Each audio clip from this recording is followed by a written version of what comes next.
Okay, and welcome back to Continue Freedom. Thank you all so much for being here. I truly appreciate it. If you are new here, be sure to hit that subscribe button, that like button, and the notification bell. That way you're notified every time a new video is released. That is if you enjoy it. If you don't enjoy it, you don't have to watch. It's up to you guys. It's entirely up to you. We got a lot to talk about today. Obviously, I've got to get back into the Epstein stuff because even though we were told this was, according to the leaked memo from the DOJ, that there was going to be no more public discourse about Jeffrey Epstein, more stuff is still being released, and we also got a statement saying that they are still investigating some of this stuff. We're going to talk about that, but the headline, as you saw in the thumbnail, was things kind of erupting on the PBD podcast between Vinny and Adam. I want to talk about some of the points they made because they are very, very good points.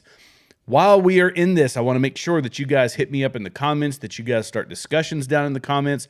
All of that's going to be supremely helpful, and I will get to comments regardless of where you happen to be. If they're inappropriate comments, I'm just not going to read them. But I will get to all of the sane comments that you guys want to leave, whether you're on Rumble, YouTube, or X. Let's go ahead and start with a meme. This one was sent to me by my brother. It's a good one. Whoever said Iran doesn't have an air force doesn't know about these. The flying carpets. Aladdin floating around out in the Middle East. Yeah, look out. Look out. Okay. You got to start with something funny. You got to laugh to keep from crying in this world, as crazy as things are going. So Trump, he came out and he said that Epstein isn't a big deal. This was his response in a press conference when asked about him being a foreign agent and other things. Let's watch this video. We're going to talk about this briefly, and then we're going to get to the PBD stuff, because this is kind of what sets the stage for the PBD debate that we're going to talk about. Jeffrey Epstein, it left some lingering mysteries. It's very quiet. One of the biggest ones is whether he ever worked for a American or foreign intelligence agency. The former labor secretary, who was Miami U.S. Attorney Alex Acosta, he allegedly said that he did work for an intelligence agency. So could you resolve whether or not he did? And also, could you say why there was a minute missing from the jailhouse tape on the night of the stabbing? Yeah, sure. If Hey, Pam, could I just interrupt for 1 second? Are you still talking about Jeffrey Epstein? This guy's been talked about for years. You're asking, we have Texas, we have this, we have all of the things. And are people still talking about this guy, this creep? That is unbelievable. Do you want to waste the time, and do you feel like answering? I don't mind answering. I mean, I can't believe you're asking a question on Epstein at a time like this, where we're having some of the greatest success and also tragedy with what happened in Texas. It just seems like a desecration, but you go ahead. Okay, we kind of covered what Pam Bondi said, but one of the things that I didn't hit on was what Trump said right there. Like, are we still talking about this? It really seems as though he's disconnected from his base. It really does, because his base, the people that put him into office, myself included, this is one of the many things. I get it. There's tragedies. There's more than one thing going on at any given time, but this is a big, big deal. When we get a leaked memo that says the DOJ is no longer going to have any public discourse on this, there's no reason to go after anybody related to Jeffrey Epstein. One of the biggest things that we discussed leading up to the election, in the first months of his election, and I referenced yesterday in my live stream about the video I did 4 months ago asking if we could trust Pam Bondi, and I brought up the clip, again, I played it yesterday, of Pam Bondi saying the Epstein files will be released, the Epstein files will be released, the Epstein files are sitting on my desk, and now we hear that there are no Epstein files. And this has been I was confused when Trump said this. Now, I will take a brief conspiracy theory route, and I said, in my conspiracy theorist brain, I said, well, why are we having a natural disaster at the same time that the Epstein files are being released? That's probably a conversation for another day. Maybe it'll be a tinfoil, we'll do a tinfoil day or something like that. Tinfoil. I know another guy who does something called a tinfoil Tuesday. He's another YouTube guy. So I don't want to use that term. But we'll delve into that one. But nonetheless, Trump is saying, why are we even talking about this? Because this is one of the biggest issues facing this country. This is a power and corruption scandal that has been in the news for years, and one that the American people have wanted to see a resolution to. We wanted to see a resolution in that particular case. And he says, well, why are we still talking about this? So he missed the mark, and I will give him credit that he is also worried about world peace. He's worried about peace in the Middle East, worried about peace in Ukraine, a lot of other things that he's probably getting briefed on. The average American has no idea, things that they have no idea are actually going on. He's probably being briefed on, the down in the DRC, what's going on in the Congo, what's going on in Sudan, what's going on in China, what's going on with this and that. He's dealing with a lot of things. So maybe Epstein is low on his list, but it shows he's disconnected a bit from his base because it's a very, very hot topic with them, and it is very high on our list. And not to mention, it is the one of the things that he's promised to do, which is hold people accountable. We wanted to see Hillary Clinton and Bill Clinton and Bill Gates and Prince Andrew somewhat held accountable, though he hasn't gone to prison. He paid a settlement and he's lost his titles.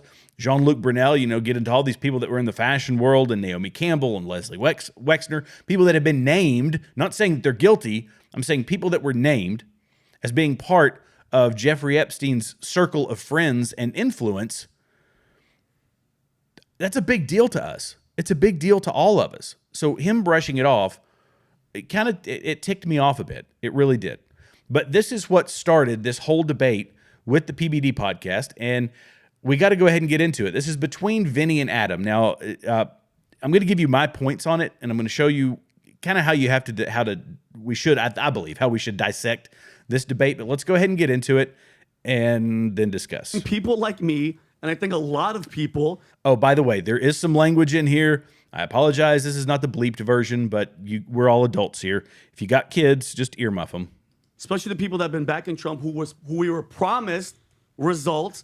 We are not comfortable with anybody having a sex trafficking ring that has control over all of these politicians, over all these celebrities, out of all these singers.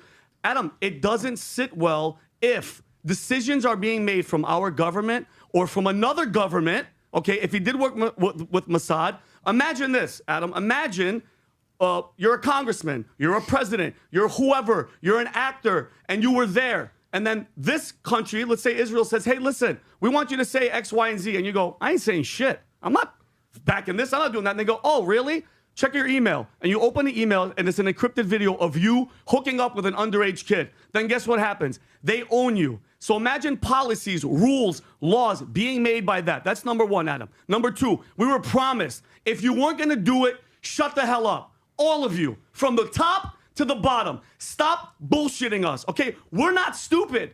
The average American, they try to make MAGA people, we're stupid hicks from down south. We're not stupid. We all know the truth, okay? He fucking worked, sorry for my language. He worked for intelligence. They said he worked for intelligence. We all know who he worked for. Let's stop playing the games. And then they lied. If you weren't going to do it, don't say it. And Bondi, don't sit in a restaurant, talk that shit, and then go on the lawn, White House lawn, and say you have it, and then lie to us as if we're stupid. As if we're stupid, Adam. And the third one is the kids, which should be number one. These kids are either dead or they're ruined for the rest of their lives, Adam. That's what it comes down to. And I'm not upset. Yeah, I am obsessed with it, but I'm not going to let it go. And I implore everybody, guys, this is going to be a story just like JFK, just like everything, just like the Russia collusion, just like freaking COVID. We're going to forget about it. And it's just not right, Adam. We're being leveraged by other countries. Could it be Mossad? Could it be the MI6? Could it be KGB? No, bro. We have to have accountability to know. Because, Adam, if we don't stop it now, it's going to keep happening. Plain and simple. That's it. That's why I'm obsessed with it. I totally appreciate your perspective and why you get completely emotional, especially on the child sex trafficking thing. I think, as I've said before, there's things that matter and there's things that you can control. And where I tend to focus is where those two things intersect. And I know we have a big platform, so we have the ability to have these types of conversations. In my opinion, there's a lot of people that are obsessed with this. Yes. That they have zero control over this. Mm-hmm. And these are the types of people, in my opinion, that a lot of these people are what I would call losers, or as what Andrew Tate described as brokies. And they're fat, they're broke, they're losers, they can't get this, they can't get that.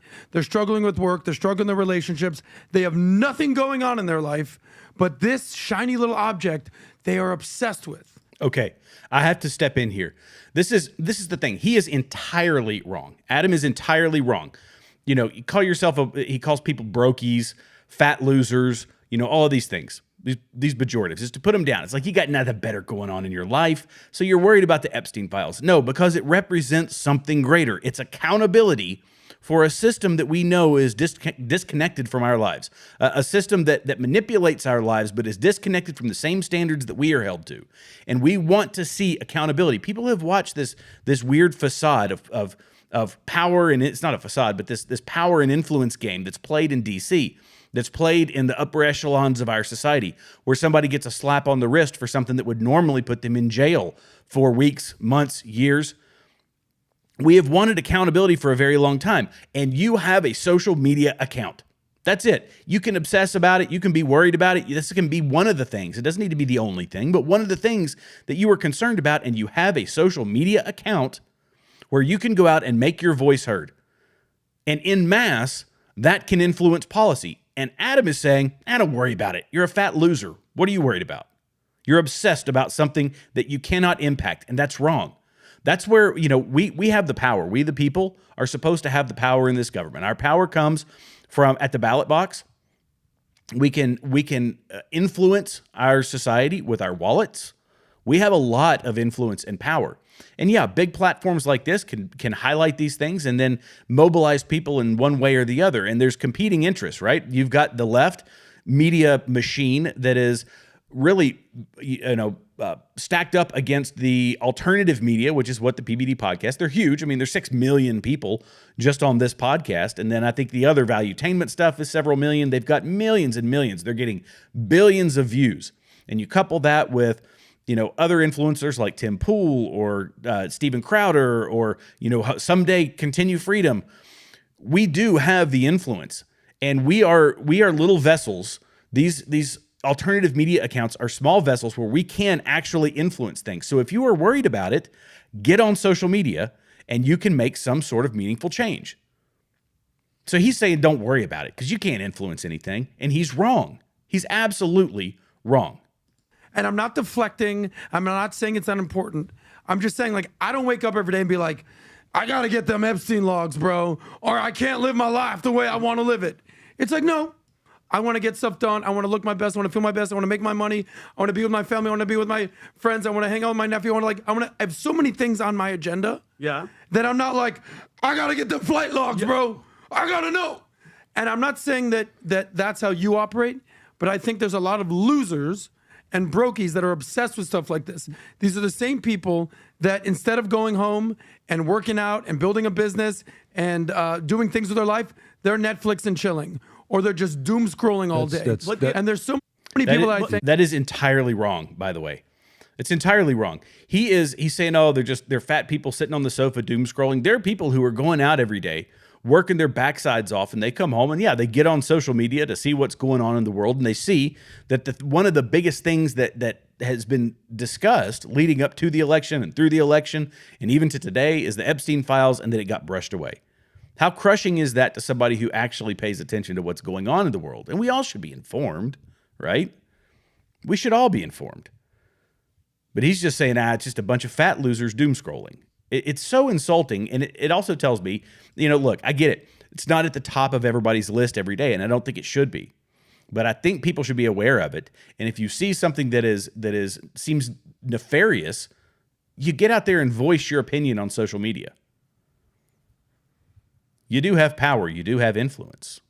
Yeah. Obsessed with things that they have no control Adam, over. I get it, but I get where you're coming from. But Adam, that guy that's drinking Mountain Dew in his trailer and sitting there, who's an American patriot that pays his taxes and has kids and a family, Adam, he wants to know if the government that he's living under is controlled by foreign countries because they have tapes of them raping fucking underage kids. Okay. And this is kind of the part. This is what happens. Vinny goes down. This is where he and I would differ. He is very much in the camp that believes that Israel is behind everything. It's usually linked to Israel, and look, it brings up an interesting point because I've had this conversation with my buddies over on Braver Than the Rest. I'm a pro-Israel guy, But I don't think that Israel is some infallible entity. Mossad is much like our CIA. It is a corrupted intel agency. Do I think they are capable of doing some evil and nefarious stuff like run an asset like Jeffrey Epstein? Yes, I entirely think that they are. So it's such a complicated environment, or such a complicated conversation. But Vinny this is where I would depart from him and say, look, you're saying, always hinting, it's always Mossad, it's always Mossad, it's always Israel, and I think there's an important distinction there that you have to say, well, it's Mossad versus Israel. It's the corrupted intel agency versus the nation itself. But nonetheless, should we be concerned about that? Yes, we absolutely should. Every average American should. And I would also say, and I can only do this based on speculation, but Adam is approaching this from the old school mentality of, you just live your life, let the government function. There's certain things you should be worried about. He went on to say that he was worried about COVID and the cover-ups and the NIH and the Wuhan lab and all of the nefarious activity around COVID, people being locked into their homes, that yes, you should be worried about that.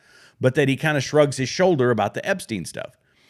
We as citizens, I believe, have to be able to walk and chew gum at the same time. There's a lot of bad stuff going on in our government. No, we don't need to obsess about it every day. We got to worry about our families. We got to worry about making money. I have to do that.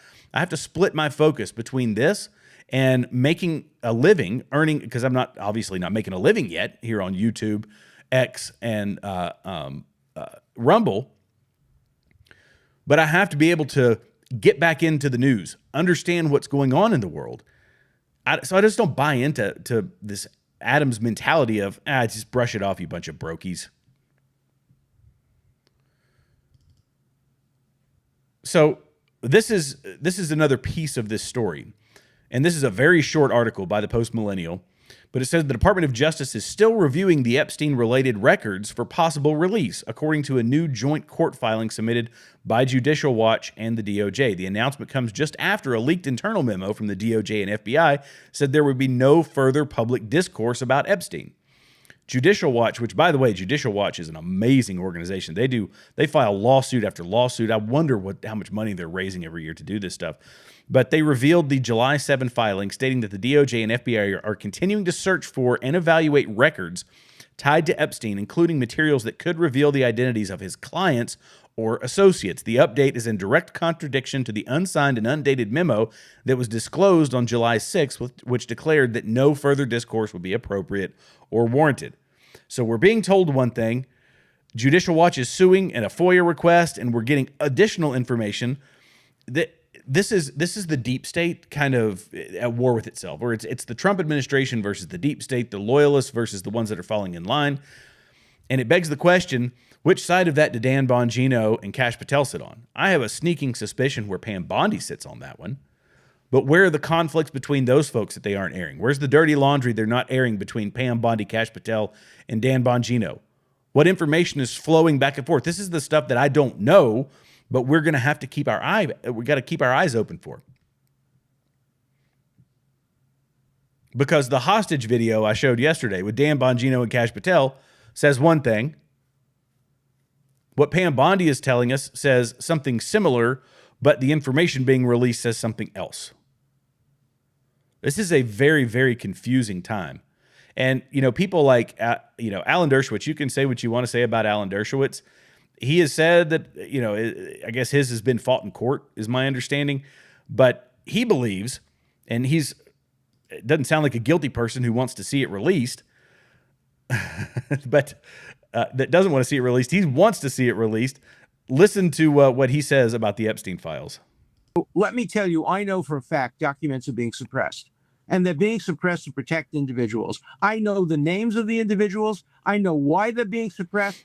I know who's suppressing them. But I'm bound by confidentiality from a judge and cases, and I can't disclose what I know. But I hand to God, I know the names of people whose files are being suppressed in order to protect them.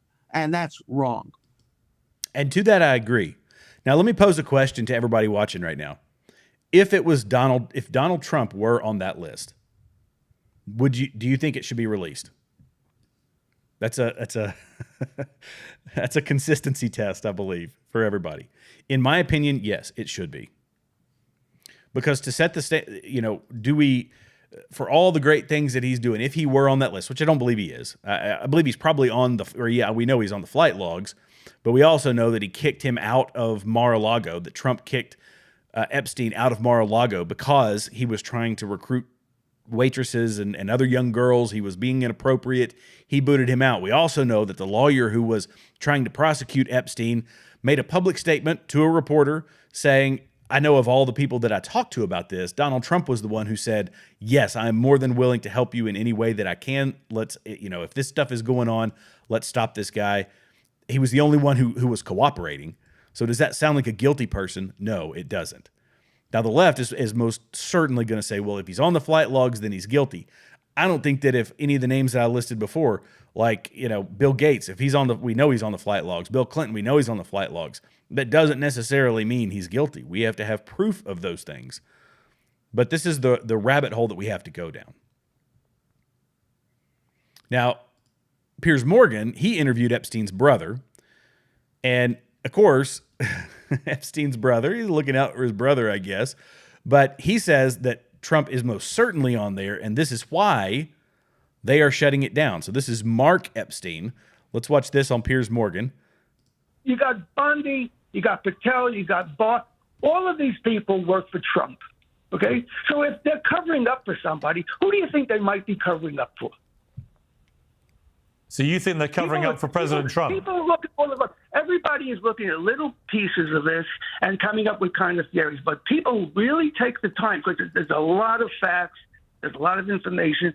People who take the time and really investigate this thoroughly all come to the pretty much conclusion that maybe Trump was behind this. Wow. Maybe Jeff was killed to quiet him. You think President Trump has something to do with Epstein, with your brother being killed?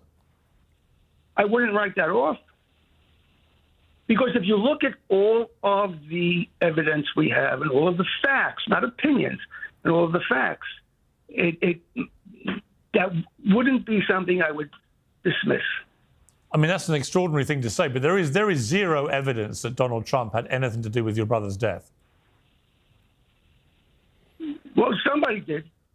Well, yeah, somebody did.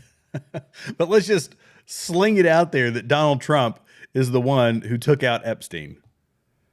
So I highlight that, but just to remind everybody, I mean, you guys know this. You're a smart audience. You guys know this. But we have to be aware that deception, misinformation, the water is going to get muddied. It's like, have you ever been in a slow moving creek and you see the mud, that muck that's sitting over in the corner? You take a stick and we used to do it as a kid. We'd sit there just to play with it, churn it up, and it makes everything muddy. It muddies the whole creek, and you watch it flow down and the creek turns muddy. You're dumping clay and all this stuff in it, playing around. It makes muddy water. That's what they're trying to do.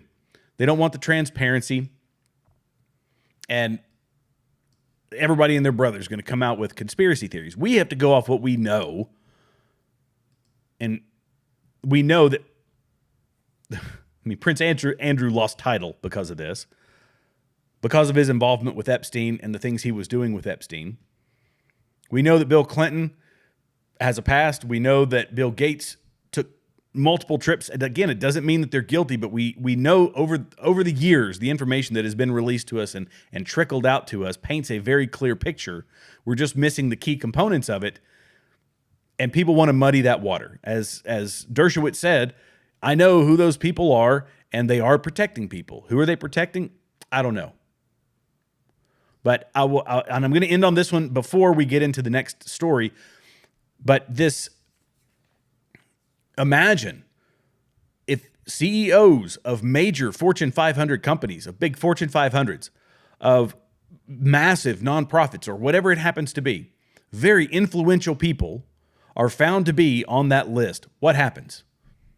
The stock prices plummet. You have chaos. And what is Trump the most worried about? The stock market, the economy. Is it crazy to think that he's trying to push this off to the side, at least push it off until later? No, I don't think it's crazy to think that. Okay. the next thing I'm going to talk about, so this is really changing gears, but I'm going back to something that Trump dealt with during his first term. And it kind of plays to what we're talking about here, which is this inherent distrust in the federal government. We've lost a lot of faith and confidence in some very important institutions, and medical institutions are one of those. So this is a video. I was going to play this the last episode, and I didn't get to it. But these are doctors who are now coming out and supporting one particular political party. I think it's really weird, but you can see the people's response to it. But the politicization of our medical system, and then I'm going to talk about the COVID testing, because this came up from a guy who was dealing with this sort of stuff. Let's play this clip really quick. The doctors caucus, Democratic doctors caucus. So Democratic doctors, I do think it's funny that nobody is paying any attention to them. As physicians, we didn't care if someone was a Democrat or a Republican. In fact, that is never an issue that you address. We just Okay, I'm going to mute this because it's quite painful to watch. But you can see these folks, they're walking past them. They don't really care. But politics, because we've taken God out of this, I've said this numerous times, but I'm going to reiterate again. Because we've taken God out of our lives, out of our government, out of our schools, we've replaced it with the government. Everybody's got to have a higher authority. They've got to have something that they are standing up for. People start standing up for their political parties. And when you have something that is supposed to be entirely nonpartisan, which is medical care, you start dividing the people who are, it's do no harm, right? And this is one of the things that a lot of medical agencies, Christian medical agencies and others, or organizations are trying to fight, which is, conscience freedoms for doctors to not do transgender surgeries or to not do abortions and to protect themselves from things that are not standing up to the smell test of the Hippocratic Oath or to the requirements of the Hippocratic Oath, which is do no harm. So now we've got political doctor organizations. I do think it's funny, again, that nobody was paying attention to those people, but they're trying. And even some of the major medical institutions out there are becoming political. They are becoming political entities, and they have taken things like transgenderism and abortion and made them political issues. Let's listen to this COVID piece of this, and I'm going to end very quickly on, here we go. In the country is in Tyson's meatpacking plant in Amarillo, Texas. I was ordered to take my troops to go up there to basically shut that thing down by doing PCR tests on people. PCR tests are not to be used that way. I'm talking about the swab in the nose. No, because even the guy who invented the PCR test said everyone's going to test positive because it wasn't designed for that. It wasn't designed. It's a confirmatory tool. That's what any ER doc would tell you. That I was an ER doc. But the point of it is that we go test everybody, and they meet the threshold, they shut it down. The next thing, Jimmy Dean in Gainesville, Texas, they get shut down. Yeah. The next meatpacking, the next one, yeah, right? I Until know, somebody got smart and said, if you want to stay open, tell your people to call in sick tomorrow. I don't know who that person was, but I know that information got out. Because they were shutting down the meatpacking plants. Exactly. That's why the price of meat went Bingo. up. But the farmers didn't get any more for it. The consumers just had to pay Guess what more. the farmers had to do? They had to sit on the cattle they had because they were backed up at the stockyards. Okay. So Laura Logan, she's a fantastic reporter, I believe. But Laura Logan brings this guy on, and I'm going to tie this together, I promise.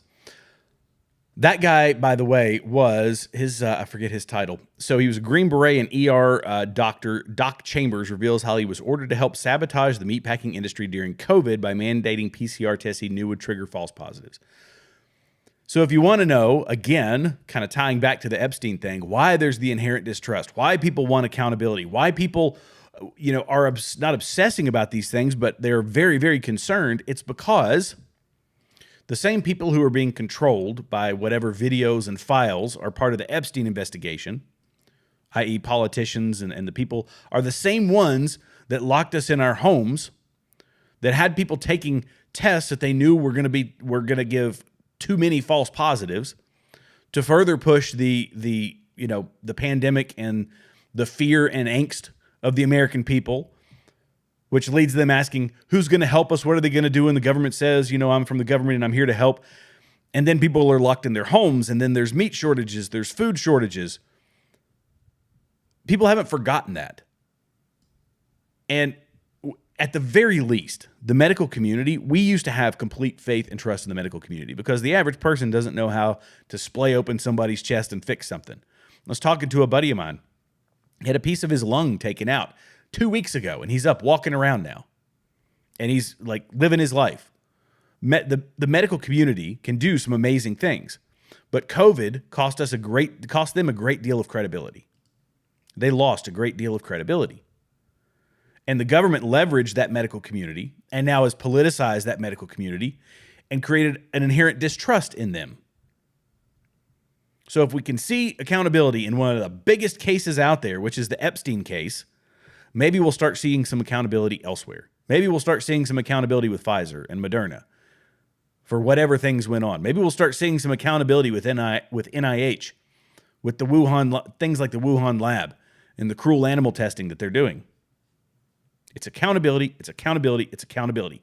And don't listen to people like Adam who say you can't influence it, because yes, you can. You have a vote, you have a wallet, you have a social media account. In mass, you can influence a great deal.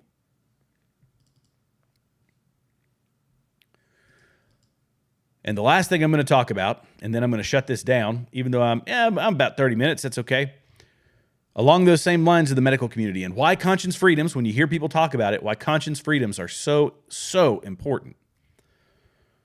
So Washington Democrat governor pledges state funds to cover Planned Parenthood gap amid budget shortfalls.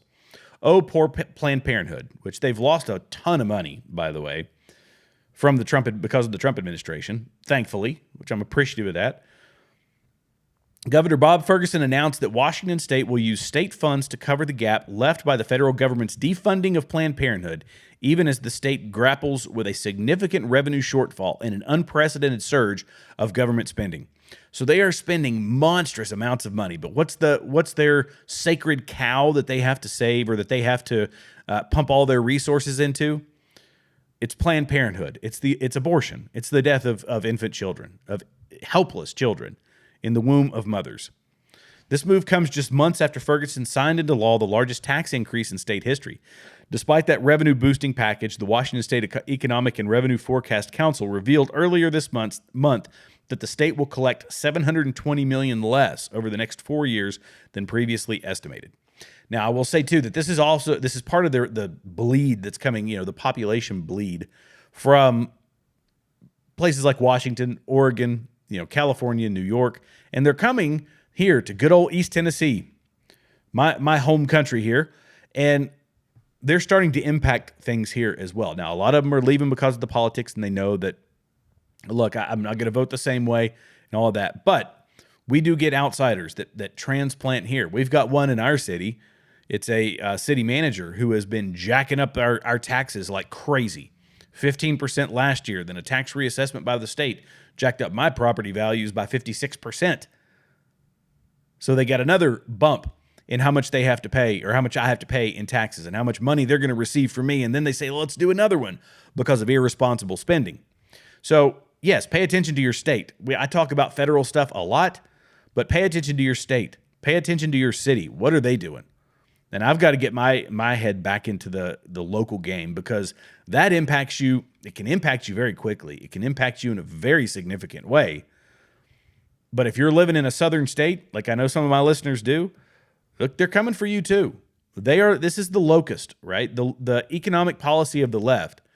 These folks can't get it out of their brain. They can't escape that leftist mindset. It's ingrained in them. It's burned into them. And even if they go to a place like Texas or Tennessee and they start picking up some of the mannerisms, their moral framework is based on that the Democrat platform, because a lot of them don't have those higher moral standards that people go to.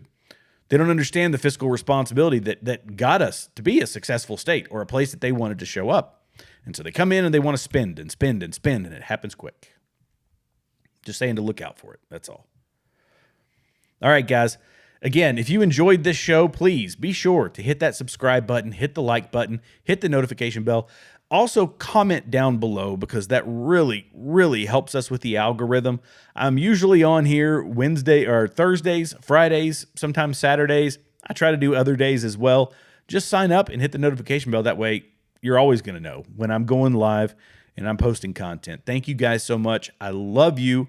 I love this country. God bless you. God bless America. And I will see you in the next video.